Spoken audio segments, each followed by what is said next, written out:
Hey, what's going on, developers? So today, I wanted to talk about how we use the Singleton pattern in Apex.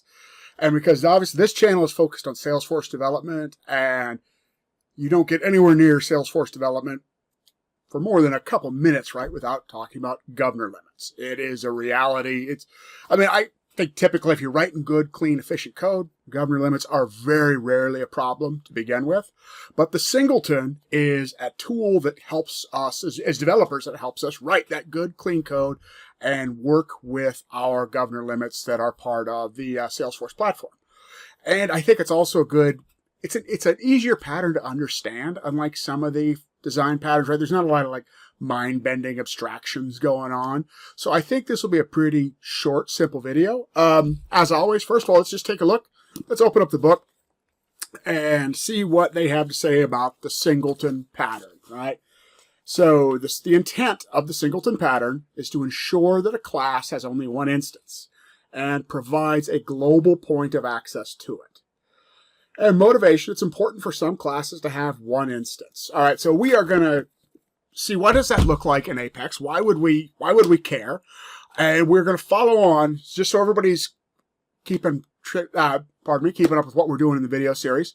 We're going to keep using, for this video, the Universal Pizza series. Some design patterns I may just kind of go and just do like a straight idiomatic approach.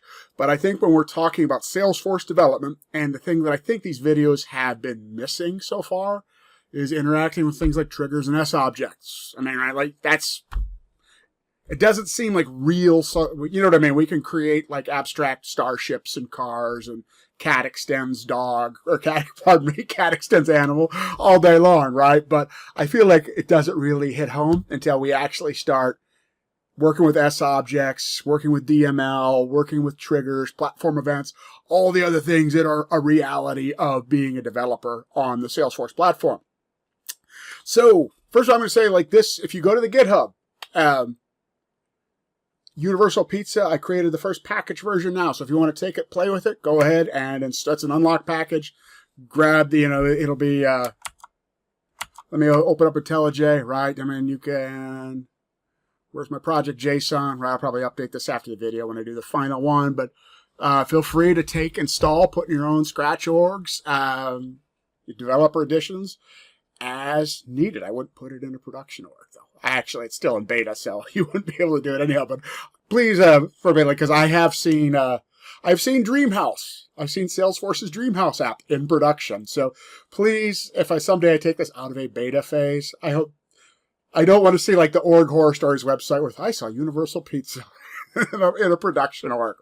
Okay, so what are we going to do today? So the reason I also lead with that is there's a little more setup now because we want to deal with S-objects, and there's more stuff I have to do behind the scenes, right, to get that ready.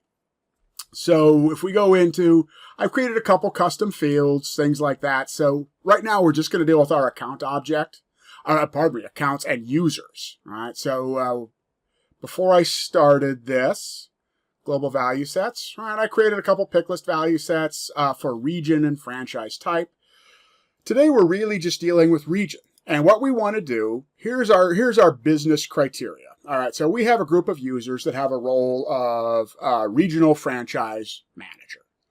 And when accounts are created or updated, we want to make sure that the owner of all those account records is a regional franchise manager for the appropriate region.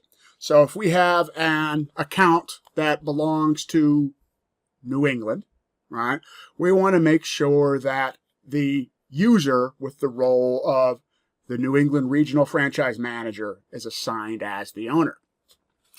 So just to step you through the code for where we're at now, and hopefully that makes sense, right? So we've got our, and if you're not used to looking at SFDX, I'll just hit on it real quick. So if you go to like our objects, account, and you can see there's a couple new custom fields on account, franchise type.c, and, region.c, and it's just a pick list with the global regional values. So what's going to happen? Here's our business logic. All right, so our account trigger handler gets called, and we are going to call the franchise manager settings class. We're going to create this settings object here, and we're going to do settings.setRegionalFranchiseManager. So let's go into our franchise manager settings. And what happens when this class gets instantiated? All right, so now we're talking, there's a little composition going on in here. It has when a franchise manager settings object gets instantiated, right? Part of it, it also instantiates this franchise owner utils class.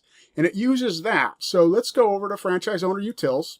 And I'm trying to keep this straight. Sometimes this is maybe some one of the downsides to object-oriented programming is stuff happens in a lot of different classes. But so we have this is where our initial problem lies, right? We have franchise owner utils. When somebody calls this class, right, all it's really doing is it's going to get a list of users, right? And it's going to select the ID and the region under C field from user, where they have the developer, or pardon me, where they have the role of regional franchise manager, right? So I created a couple just user records before this started, just to demo us through this.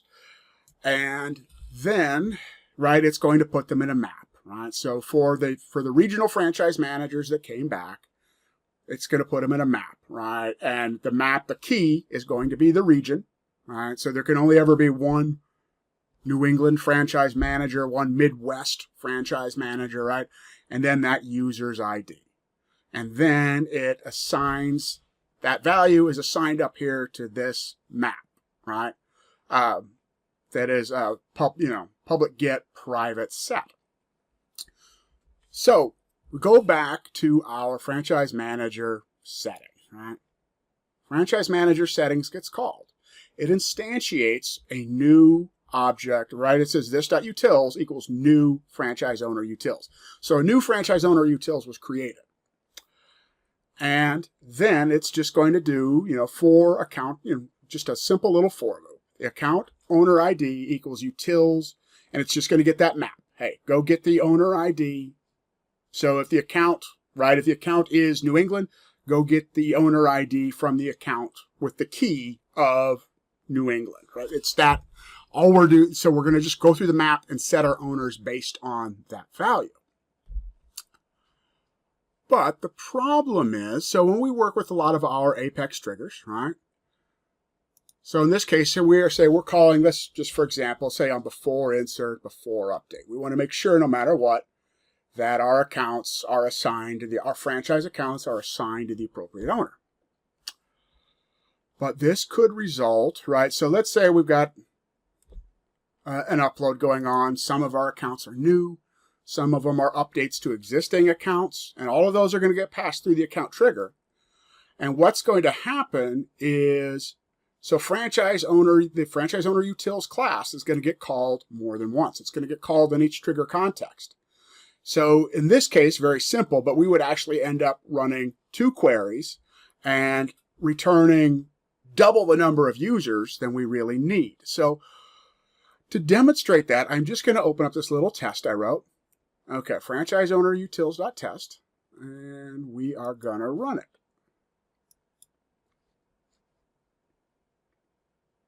Okay.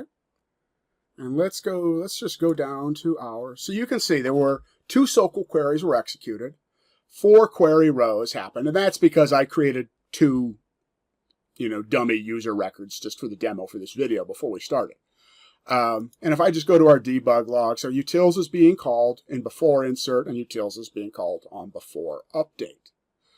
So this is where the Singleton pattern comes in. We have twice as many queries and twice as many rows as we need. And it's pretty simple to implement this in a Singleton pattern. So let's go back to our franchise owner utils class. And so we're going to so first what we're going to do to make this, we are going to do a private franchise owner utils. I'm just going to call it utils. And then I'm going to make it get and private set. We definitely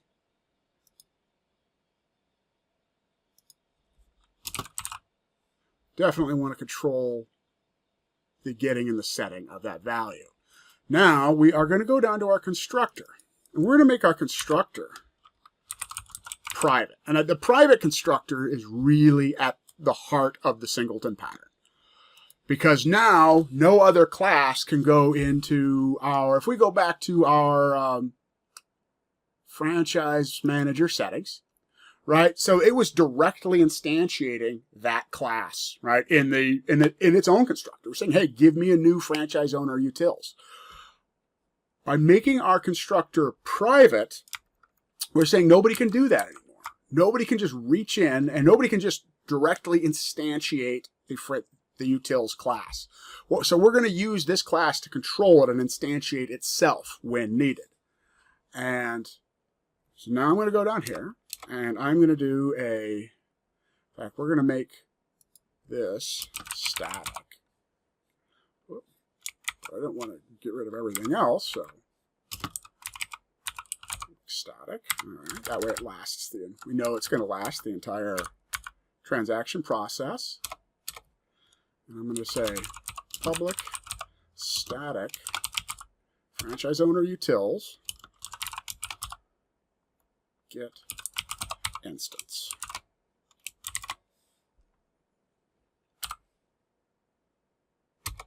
Okay, and all we're going to do now is we're going to kind of do a lazy instantiation. If this franchise owner utils, well, because it's static, we can't call this on it.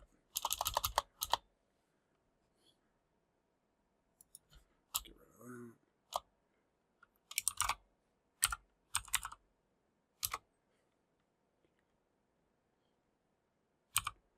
So we're going to say if utils is equal to null. If this up here has not been set, if there's no value there, then we are going to say utils equals new franchise owner utils. So that is, we are just creating the object from this get instance method. We're saying if this up here, utils, if that's null, if it has no value, now go ahead and create a new object. And then we're going to return utils. So now let's go back to our client code that's actually calling our franchise owner utils class that needs a utils object, right? So let's go to our franchise manager settings. And now, instead of directly instantiating this, what we're going to do is this.utils equals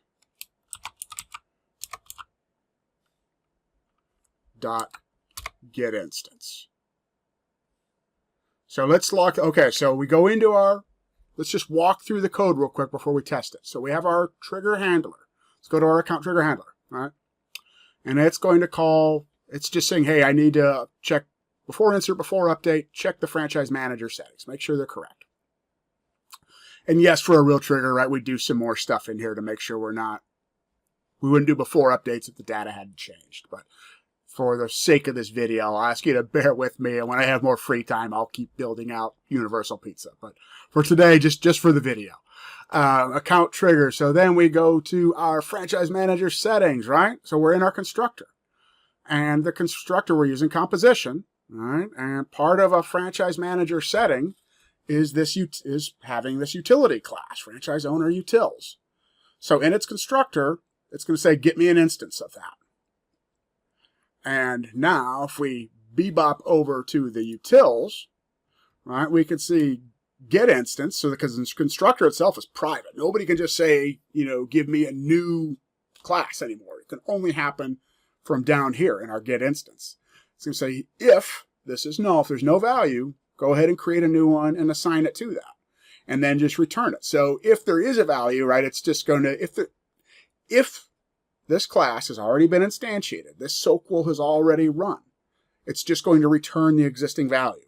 Otherwise, right, it's going to run the queries and do what it needs to do. So let's deploy this. And let's run our test real quickly. And where are we at? There we go. And if you remember last time, right, we had 2 SOQL queries and 4 rows returned. But the reality is we could have done the entire operation with one query and 2 rows. So let's shoot on down to the bottom and see what we've got in our testing limits. 1 query, 2 rows. So by implementing a singleton, I mean, I think that's pretty awesome, right? We just cut in half the number of transactions. And this is, right, a super simple demo org. You can imagine how complex this is going to get if, because could have lots of different operations that need those regional manager settings. And this is where I think over time, as orgs grow, these sort of governor limits happen. Is 6 or 7 developers are all now decided, hey, you know, for whatever user story I got assigned, I need to get this piece of data. And rather than putting that sort of duplicative code into a singleton, everybody's calling for the same data from different entry points in their code. And now we've got 5 queries, 10 queries. It can grow very quickly when all we could have handled it with just one single singleton operation. So again, singletons controls the instantiation of an object, so there's only one entry point for it, and sets it so there can only ever be one so we can, in this case, right, we can only ever have one franchise owner utils object is all that can ever exist. Hope this was useful. If it was, take a second, let me know in the comments. Or if it wasn't, let me know in the comments. And give me a thumbs up and subscribe if you don't mind. And I'll see you in the next video.